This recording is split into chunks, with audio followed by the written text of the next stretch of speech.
Hello everyone, स्वागत है आप सभी का हमारे यूट्यूब चैनल पर। तो आज हम इस वीडियो में स्ट्रक्चर ऑफ एटम वाला जो चैप्टर है उसके सभी एचटेट के पीवाईक्यूज करेंगे जो 2018 से लेकर 24 में आए हैं। तो सबसे पहले देखते हैं 2023 के क्वेश्चन। फर्स्ट क्वेश्चन है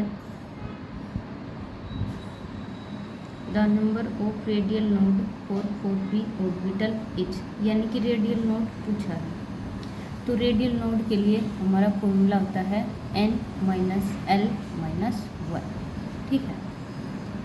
तो n की वैल्यू क्या है 4, यानी कि कौन सी सेल है, और p ऑर्बिटल के लिए l की वैल्यू क्या होती है 1 होती है, n माइनस 1। तो हमारा आंसर आया 2। तो कौन सा ऑप्शन हो जाएगा, ऑप्शन। तो एक तो होता है रेडियल नोड। रेडियल नोड क्या होता है, ये स्पेरिकल रीजन्स होते हैं डिफरेंट सेल्स के बीच में, जहाँ इलेक्ट्रॉन फाइंड आउट करने की जो प्रोबेबिलिटी है वो 0 होती है। एक होता है एंगुलर नोड। एंगुलर नोड हम किससे फाइंड आउट करते हैं, जो एंगुलर नोड होता है किसी भी सेल के लिए वो किसके बराबर होता है, वो L के बराबर होता है। और एक होता है टोटल नोड। टोटल नोड हमारा किसके इक्वल होता है, n माइनस 1 के इक्वल। तो इस टॉपिक से वही हर बार 2-3 क्वेश्चन जरूर आते हैं। तो एक तो एंगुलर नोड पूछेगा वो किसके इक्वल होगा, L के इक्वल। टोटल नोड होगा n माइनस 1 के इक्वल, और रेडियल नोड किसके इक्वल होगा, n माइनस एल माइनस 1। तो इस तरह से हमें क्वेश्चन अटैम्प्ट करना। नेक्स्ट है only 2 electrons may exist in the same orbital and these electron must have opposite spin is the statement of which of the following principle. तो हर बार इस चैप्टर से 3 क्वेश्चन तो आते ही आते हैं, कभी कभार 2 भी मिल जाएंगे, लेकिन छोड़ना नहीं है, बिल्कुल आसान होता है। तो जब हम इलेक्ट्रॉनिक कॉन्फ़िगरेशन लिखते हैं किसी भी एलिमेंट की, तो हम ऑर्बिटल्स में इलेक्ट्रॉन फिल करेंगे। उसके लिए हमारे 3 प्रिंसिपल होते हैं। तो ये कोई प्रिंसिपल है, इसकी स्टेटमेंट दे रखी है कि एक ऑर्बिटल में सिर्फ 2 इलेक्ट्रॉन आ सकते हैं और उन दोनों की अपोजिट स्पिन हो। अपोजिट स्पिन का क्या मतलब है, उन दोनों की जो ms की वैल्यू है, एक की तो प्लस हाफ होगी, एक की माइनस हाफ होगी। जैसे ये कोई भी ऑर्बिटल है, हम दोनों इलेक्ट्रॉन्स को ऐसे दिखाते हैं, एक को तो ऊपर दिखाते हैं और एक की एरो नीचे होती है। इसका मतलब है इसके लिए ms की वैल्यू प्लस हाफ है, इसके लिए माइनस हाफ है। तो ये बात कौन से प्रिंसिपल ने कही थी, ये कही थी हमारे पास पॉली एक्सक्लूजन प्रिंसिपल, ठीक है। इस प्रिंसिपल की एक स्टेटमेंट और है कि कोई भी 2 इलेक्ट्रॉन्स की सारे क्वांटम नंबर की वैल्यू सेम नहीं हो सकती। 2 इलेक्ट्रॉन की सिर्फ मैक्सिमम 3 क्वांटम नंबर की वैल्यू सेम हो सकती है। देखो जैसे ये हमारे पास 1s ऑर्बिटल है, ठीक है, 1s ऑर्बिटल है, 1s है। अब 2 इलेक्ट्रॉन है इसमें, दोनों के लिए n की वैल्यू क्या है 1 है, l की वैल्यू क्या है 0 है, ठीक है, और ml की वैल्यू क्या है वो भी 0 है। अब बात रहेगी ms की वैल्यू इसके लिए प्लस हाफ है, इसके लिए माइनस हाफ है। तो इस प्रिंसिपल की 2 स्टेटमेंट आती हैं, मतलब हर बार अलग अलग लिख देगा और पूछ लेगा कि कौन सा प्रिंसिपल है। तो दोनों बात एक ही, चाहे तो ये लिख लो only 2 electrons may exist in the same orbital and these electron must have opposite spin, यानी कि एक ऑर्बिटल में सिर्फ 2 इलेक्ट्रॉन आएंगे, दोनों की स्पिन अलग होगी। या फिर ये बात है कि कोई भी 2 इलेक्ट्रॉन्स हैं, उनकी सिर्फ 3 क्वांटम नंबर की वैल्यू सेम हो सकती है, जो 4th वैल्यू हो वो अलग आएगी। तो हमारे पास ऑप्शन आ जाएगा option B, Pauli exclusion principle. अब ये ऑफ-बाउ प्रिंसिपल क्या था, इसने ये बोला था कि जैसे जैसे ऑर्बिटल्स की एनर्जी बढ़ेगी तो वैसे ही हम इलेक्ट्रॉन फिल करेंगे, यानी कि जिस ऑर्बिटल की एनर्जी कम होगी वो पहले फिल होगा और जिस ऑर्बिटल की एनर्जी ज़्यादा होगी वो बाद में फिल होगा। तो इसके लिए हमारा n+ रूल होता है। n+ रूल किस लिए काम आता है, ये ऑर्बिटल्स की एनर्जी कैलकुलेट करने में काम आता है। इससे ये पता चल जाता है कि किस ऑर्बिटल की एनर्जी की वैल्यू कम है, किसकी ज़्यादा है। जैसे मेरे पास एक तो है 3D ऑर्बिटल और एक है 4s है। जब आप इलेक्ट्रॉनिक कॉन्फ़िगरेशन लिखते हो स्कैंडियम, टाइटेनियम, वेनाडियम या फिर कैल्शियम पोटासियम की, तो आपका जो 4s ऑर्बिटल है वो पहले फिल होता है और 3d बाद में फिल होता है। फिल तो पहले ये होना चाहिए 3d, क्योंकि ये थर्ड सेल में आता है और ये फोर्थ सेल में है, लेकिन n+l वैल्यू देखनी है। इसके लिए n+ वैल्यू है 4, इसके लिए n+ वैल्यू है 5। n क्या है यहाँ 3 है और इसके लिए l की वैल्यू 2, टोटल हो गया 5। यहाँ n क्या है 4 और l की वैल्यू 0, तो टोटल हो गया 4। तो यानी कि 3d और 4s में से जिसकी n+l की वैल्यू कम वो पहले फिल होगा। तो ये कहा था ऑफबाउ प्रिंसिपल ने। नेक्स्ट है hunts rules of maximum multiplicity. इसने क्या कहा था, कोई भी सब सेल है, ठीक है, सब सेल मैंने ये ले ली p सब सेल। अब इसमें पहले सभी ऑर्बिटल्स में एक एक इलेक्ट्रॉन फिल होगा, उसके बाद पेयरिंग होगी, ठीक है। ये कहा था hunts rules of maximum multiplicity में। कभी भी ये नहीं होगा कि 2 इलेक्ट्रॉन इसमें आ गए, 2 इलेक्ट्रॉन इसमें आ गए और ये ऑर्बिटल बिल्कुल खाली रह गया। तो ये प्रिंसिपल, ये hunts rules of maximum multiplicity वाला तो ये बोलता है कि पहले सभी ऑर्बिटल्स में एक एक इलेक्ट्रॉन फिल होगा, उसके बाद पेयरिंग। और जो n+ रूल है वो आपका ऑर्बिटल्स की एनर्जी कैलकुलेट करने में मदद करता है। तो भाई मैंने ये सारे प्रिंसिपल बता दिए। ये आपके क्वेश्चन में आते हैं, कभी कौन सी स्टेटमेंट पूछ लेगा, कभी कोई सी दे देगा। ये है भाई आपके 2024 के। Radial function are depends on which of the following quantum number. ये भाई आपका डिपेंड करता है बोथ n एंड l। इसको आप कैसे ध्यान रखते हो, जैसे मैंने रेडियल नोड का क्या फॉर्मूला बताया है, n - l - 1, यानी कि रेडियल नोड कैलकुलेट करने में n भी यूज हुआ है और l भी यूज हुआ है। तो आपका जो रेडियल फंक्शन है वो डिपेंड करता है सिर्फ n एंड l पर। अगर आपका कोई एंगुलर फंक्शन दे दे, एंगुलर फंक्शन किस पर डिपेंड करेगा, वो डिपेंड करेगा सिर्फ l पर, ठीक है। तो आपका इस क्वेश्चन के लिए आंसर हो जाएगा option C. The permissible number of electron in n4 will be, यानी कि फोर्थ सेल में मैक्सिमम कितने इलेक्ट्रॉन आ सकते हैं। तो भाई मैंने इस चैप्टर की बिल्कुल डिटेल में पढ़ा रखा है, मतलब जिसको बेसिक भी नहीं आता उसको भी ये सब समझ में आएगा, बिल्कुल डिटेल से पढ़ा रखा है। आपने एक बार भी पढ़ा नहीं है तो भी समझ में आ जाएगा। अगर डिटेल से पढ़ना है तो आप मेरे चैनल पे जाकर वीडियो देख सकते हो।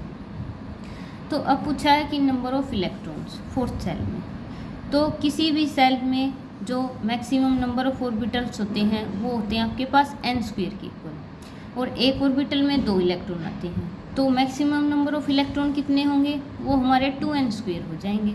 तो आप यहाँ n की वैल्यू रख दो, 2 × 4 का स्क्वायर, यानी कि 4 चौके 16, 16 दूनी 32।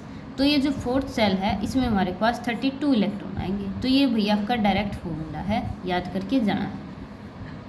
क्वेश्चन आती है यहाँ से, आप HTET का देख लो एग्जाम, चाहे KVS NVS का किसी का भी देख लो।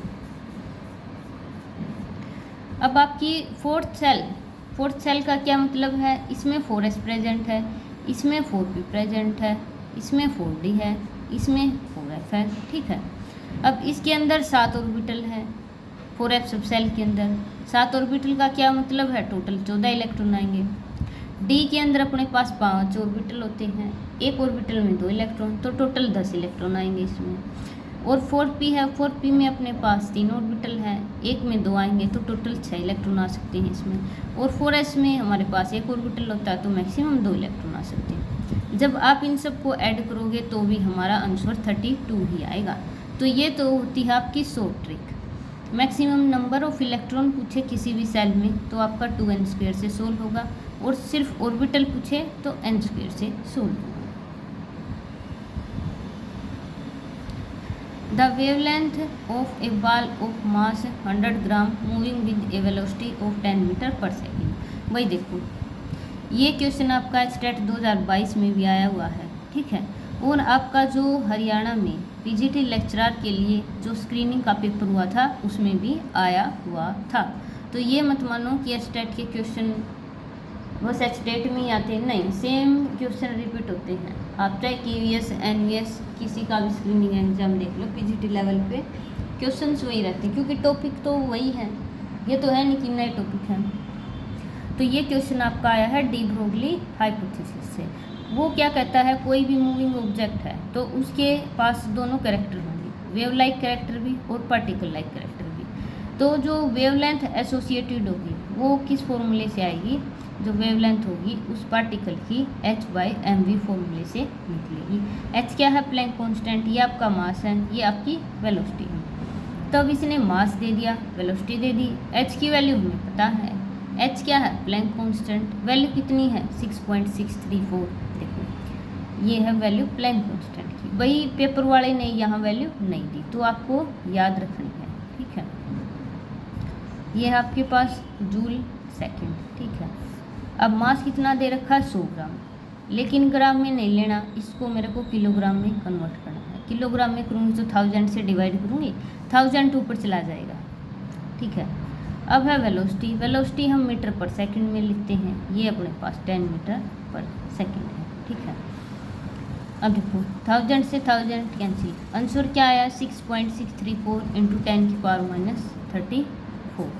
अब देखो यूनिट, वेवलेंथ की यूनिट, ऐसा यूनिट क्या होती है, मीटर। अब मीटर कैसे आई, देखो जूल को हम क्या लिखते हैं, अगर मैं जूल को खोल के लिखूँ तो किलोग्राम मीटर स्क्वायर और सेकंड स्क्वायर इनवर्स लिखा जाता है, और 1 सेकंड अपने पास पीछे है। नीचे क्या है, मास है, मास किस में है, किलोग्राम में, और वेलोसिटी किस में है, मीटर पर सेकंड में, तो केजी से केजी कैंसिल।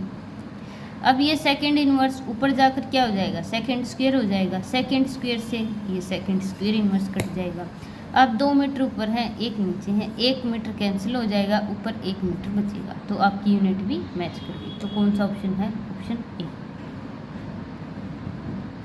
अब भाई ये 2018 का है, देखो जिस क्वेश्चन पर 2 स्टार लगे हैं उसका मतलब है वो 2 बार आया हुआ है, एक तो 2008 में, अब मतलब 18 में आया हुआ है, एक और किसी साल में आया हुआ होगा, लेकिन 2 बार आया हुआ है, तो 2 बार लिखने का फ़ायदा नहीं है।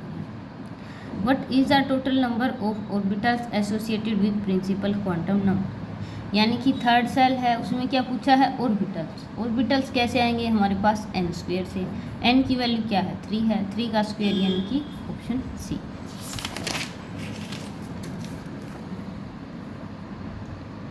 अब है next question, the correct order of energies of 2s orbital of the following is. भाई ये क्वेश्चन आपका आया हुआ है 3 स्टार यानी कि 3 बार, 2018 में, 20 में और एक बार और आया हुआ, पता नहीं कौन सा, लेकिन आया 3 बार।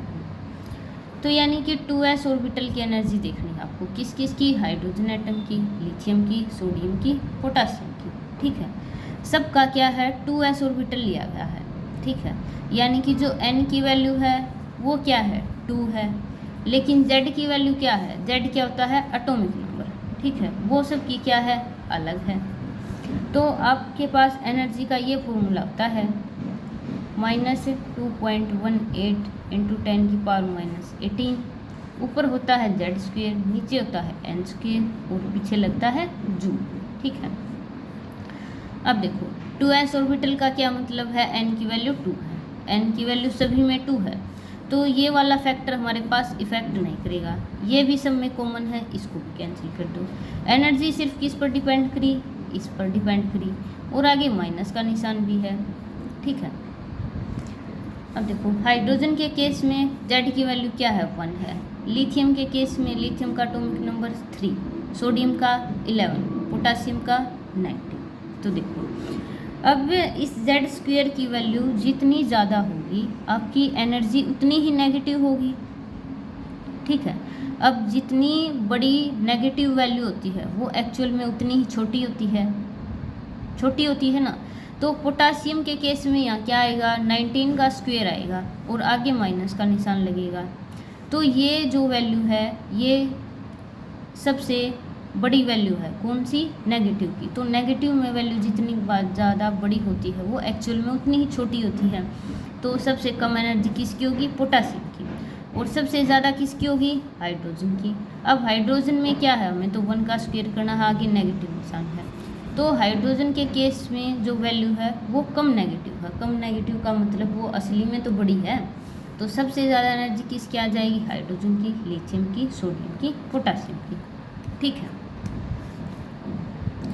तो ये तो अपने पास होता है एनर्जी का फॉर्मूला, भाई ये याद रखना है। अब वो कंपैरिजन करवाता है तो हमें देखना है कि n की वैल्यू सेम है या फिर z की वैल्यू सेम है, ठीक है।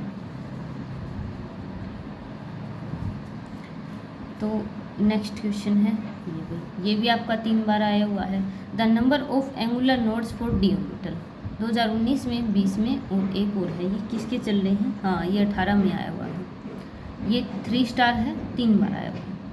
एंगुलर नोड मैंने क्या बोला था कि ये L के इक्वल होगा, तो आपके पास d ऑर्बिटल के लिए L की वैल्यू क्या होती है? 2, तो एंगुलर नोड कितने आ जाएंगे? 2। तो भाई मैंने पूरी डिटेल में पढ़ा रखा है इस चैप्टर को। अगर आपके पास टाइम है चैप्टर पढ़ने का तो आप वीडियो देख सकते हैं या फिर आप डायरेक्ट PYQ कर सकते हैं। No 2 electrons in an atom can have the same set of 4 quantum number. देखो भाई, मैंने कौन सा क्वेश्चन था? ये जो सेकंड क्वेश्चन था, ये क्या था? पॉली एक्सक्लूजन प्रिंसिपल था। इसकी 2 स्टेटमेंट थी। एक तो क्या थी? सिर्फ एक ऑर्बिटल में 2 इलेक्ट्रॉन आएंगे, एक तो ये स्टेटमेंट है। दूसरी स्टेटमेंट क्या है? जो 2 इलेक्ट्रॉन हैं इनकी मैक्सिमम सिर्फ 3 क्वांटम नंबर की वैल्यू सेम हो सकती है, 4th क्वांटम नंबर की वैल्यू हमेशा अलग होगी। जैसे ये 1s ऑर्बिटल है, इसमें 2 इलेक्ट्रॉन हैं, n की वैल्यू सेम है, l की वैल्यू, ml की वैल्यू दोनों के लिए सेम है, लेकिन ms की वैल्यू दोनों इलेक्ट्रॉन के लिए अलग है। तो ये 2 स्टेटमेंट है पॉली एक्सक्लूसिव की, तो आपको दोनों याद रखनी है। तो कौन सा ऑप्शन हो जाएगा? ऑप्शन ए हो जाएगा। ये मैंने आपको सारे प्रिंसिपल बता दिए उसमें क्वेश्चन जब दूसरा सोल्व करवाया था, तो आपको ये सारी स्टेटमेंट पढ़ के जानी।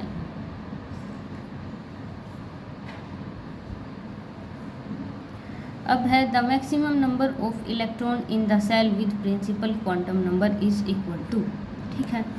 अब क्या पूछ लिया? किसी भी सेल में मैक्सिमम नंबर ऑफ इलेक्ट्रॉन कितने आ सकते हैं?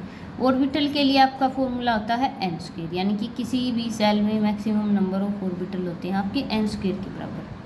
अब इलेक्ट्रॉन पूछा है, एक ऑर्बिटल में 2 इलेक्ट्रॉन आते हैं, तो इतने ऑर्बिटल्स में कितने आएंगे? 2 से मल्टीप्लाई कर देंगे, ऑप्शन हो जाएगा C, 2n²। नेक्स्ट है the spin angular momentum for electron is this. Spin angular momentum का क्या मतलब है? देखो, अब जो इलेक्ट्रॉन है, ये अपना इलेक्ट्रॉन है, ये अपनी एक्सिस के अलोंग रोटेट करता है। ये क्लॉकवाइज भी मूव कर सकता है, ये एंटी क्लॉकवाइज भी रोटेट कर सकता है, तो उसकी वजह से इसमें मोमेंटम आएगा, उसको बोलेंगे हम स्पिन एंगुलर मोमेंटम। तो उसके लिए आपका फॉर्मूला होता है डायरेक्ट √s × s+1 × h/2π, तो ऑप्शन ए, ठीक है। और आपसे कई बार एंगुलर मोमेंटम का मतलब, हाँ, एंगुलर मोमेंटम कौन सा? Orbital angular momentum. ये तो है आपका स्पिन एंगुलर मोमेंटम, एक होता है आपका ऑर्बिटल एंगुलर मोमेंटम, ठीक है। अब स्पिन एंगुलर मोमेंटम में तो क्या है? इलेक्ट्रॉन अपनी एक्सिस के अराउंड 2 तरीके से रोटेट कर सकता है, क्लॉकवाइज या एंटी क्लॉकवाइज, उससे आएगा स्पिन एंगुलर मोमेंटम। एक है ऑर्बिटल एंगुलर मोमेंटम। अब ऑर्बिटल्स में भी इलेक्ट्रॉन रोटेट करेगा तो मोमेंटम आएगा, उसको बोलेंगे ऑर्बिटल एंगुलर मोमेंटम। उसके लिए क्या फॉर्मूला हो जाता है? √L × l+1 × h/2π, ठीक है। यह है ऑर्बिटल एंगुलर मोमेंटम। और आपका थर्ड टाइप का होता है सेल एंगुलर मोमेंटम, यानी कि सेल है, पहली सेल है, दूसरी सेल है, उसमें भी तो इलेक्ट्रॉन रोटेट कर सकता है, मोमेंटम आएगा। तो उसके लिए आपका फॉर्मूला होता है NH/2π। तो आपको तीनों फॉर्मूले ध्यान रखने हैं कि कौन से एंगुलर मोमेंटम के लिए कौन सा फॉर्मूला है, तो इसके लिए है आपका ऑप्शन ए। तो ये थे भैया आपके PYQ, देख लो कैसे आते हैं, ठीक है। मैंने सारे तो फॉर्मूले बता दिए। अगर आपको डिटेल में पढ़ना तो आप मेरे YouTube चैनल पर जाकर इस चैप्टर की वीडियो देख सकते हैं। वीडियो अच्छी लगी हो तो लाइक करना, चैनल सब्सक्राइब करना। Thank you for watching.